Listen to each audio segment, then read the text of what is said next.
আর এখানে সবকিছুই কেজিতে বিক্রি করে, যেমন এই যে এটার নাম কি আমি জানি না, কেউ জেনে থাকলে জানাবেন। আসসালামু আলাইকুম। সকালবেলায় কাঁচা বাজার গুছাতে বসে পড়েছি। তো চলুন দেখি আজকে কি কি কাঁচা বাজার নিয়ে আসলো। এখানে শসা নিয়ে আসছে। তো যারা জানেন যে 1 দিরহামে কত, তো আপনাদের জন্য আমি প্রাইসটা দেখিয়ে দিচ্ছি, আপনারা চাইলে কনভার্ট করে নিতে পারেন। আর যারা দুবাইতে থাকেন তারা তো জানেন। প্রথম আমি যখন কাঁচা সবজি কিনতাম তখন দোকানে গিয়ে আগে দিরহাম দেখতাম, দেন কনভার্ট করতাম যে এটা বাংলাদেশি টাকায় কত আসে, দেন আমি সবজি কিনতাম। পরে বাসায় এসে হাজবেন্ডকে বলতাম এটা এত দাম নিয়েছে, এটা এখানে এত, বাংলাদেশে এত টাকা। তখন হাজবেন্ড বলতো এগুলো বাংলাদেশ থেকে এসেছে ঠিক আছে, কিন্তু এগুলো প্লেন দিয়ে এসেছে, তো তুমি প্লেনের ভাড়া দিবা না, আর তুমি যে এখানে বসে বাংলাদেশের সবজি খেতে পারতেছো এটাই তুমি শুকরিয়া বলো। আসলে তো তাই। এখন আর আমি ওরকম কনভার্ট করে সবজি কিনি না, যখন যেটা প্রয়োজন, যতটুকু প্রয়োজন ঠিক অতটুকুই নেই। আর বিশেষ করে সকালে খুব ফ্রেশ জিনিস পাওয়া যায়, শাকসবজিগুলো খুবই টাটকা থাকে। আর আমার বাসার একদম সামনেই গ্রোসারি, তো ফ্রেশ জিনিসই বেশি কেনা হয়। আর এখানে সবকিছুই কেজিতে বিক্রি করে, যেমন লেবু, তরমুজ, এগুলো কেজি হিসাবে বিক্রি করে। তো চলুন সবজিগুলো একটু গুছিয়ে রাখি।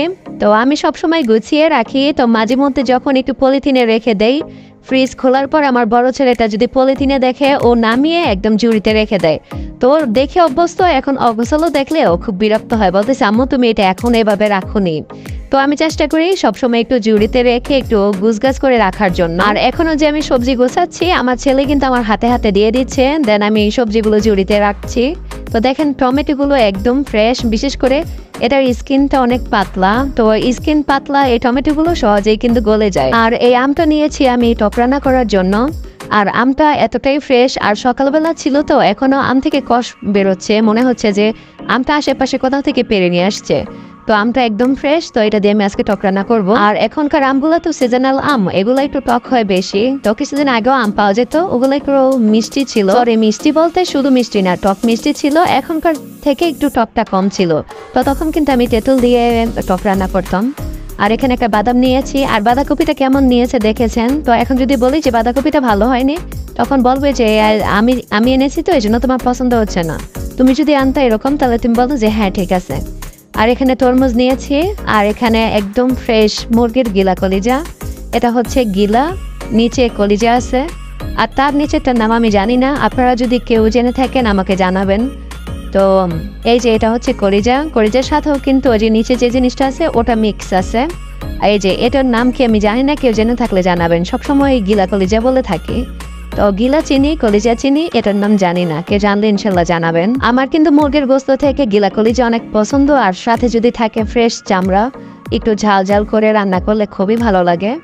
আর এখানে নিয়ে আসছে ছিলা রসুন, তো এখানে 1 কেজি আছে। তেমনি ছিলা ছাড়া যে রসুনটা, এটার সাথে এই ছিলাটার দামের পার্থক্য খুব বেশি নাই। তো এটা কিন্তু ব্লেন্ড করে আমরা বাটার জন্য যে আদা রসুন করি, এটা খুব সহজ হয়, এজন্য এটা নিয়ে আসছে। এখানে 1 কেজি নিয়ে আসছে, তো এটা আমি আজকে ব্লেন্ড করব। তো আদা অলরেডি নিয়ে আসা হয়েছে। আর এখানে নিয়ে আসছি বিরিয়ানি মশলা। এই মশলাটা আমি আনি যে বাচ্চাদের জন্য একটু ফ্রাইড রাইস করি, তো একটু 1 চিমটি পরিমাণ বা হাফ টেবিল চামচের মতো দিলে খুব সুন্দর ফ্লেভার হয়, তো বাচ্চারা পছন্দ করে। আমার বড় বাচ্চা হচ্ছে বিরিয়ানি লাভার, ওরে যদি বলি পোলাও রান্না করি বা খিচুড়ি রান্না করি, ও বলবে যে না বিরিয়ানি খাবো। তো আমি একটু মশলা অ্যাড করে দেই, বিরিয়ানির ফ্লেভার আসে, ও পছন্দ করে। তো এটা একটা বক্সে ভরে রাখবো।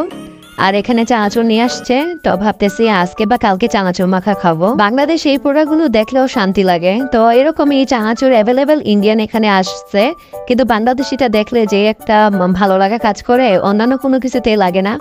আর এখানে সল্ট আছে, লবণ 2 কেজি। আমি কিন্তু বাজারগুলো গোছানোর সাথে সাথে রান্নাটাও বসিয়ে দিয়েছি, না হলে রান্নার আবার দেরি হয়ে যাবে।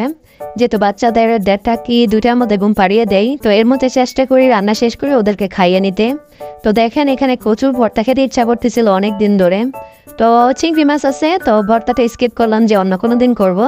এখন আমি চিংড়ি মাছ দিয়ে কচুর লতিটা রান্না করবো। এটা হচ্ছে ফ্রোজেন কচুর লতি, ফ্রেশটাও পাওয়া যায় কিন্তু খুবই কম মাঝে মধ্যে, তাও পরিষ্কার করতে অনেক সমস্যা হয়, অনেক নেতিয়ে যায়, তো মাঝে মধ্যে পাওয়া যায়। তো এখন এই ফ্রোজেনটা, আমার বড় ফ্রোজেনটা দিয়ে আমি চিংড়ি মাছ দিয়ে রান্না করব।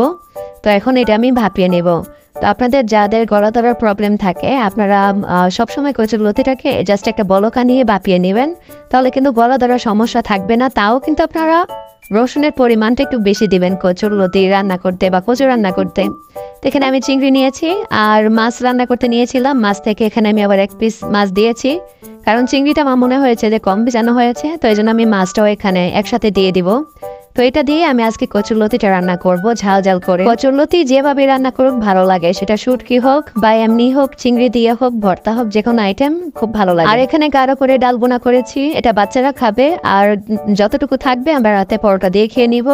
তো এখন টান দিয়ে টক রান্না করব। থ্যাংক ইউ সবাইকে সাথে থাকার জন্য। সবাই ভালো থাকবেন, দোয়া করবেন। আল্লাহ হাফেজ।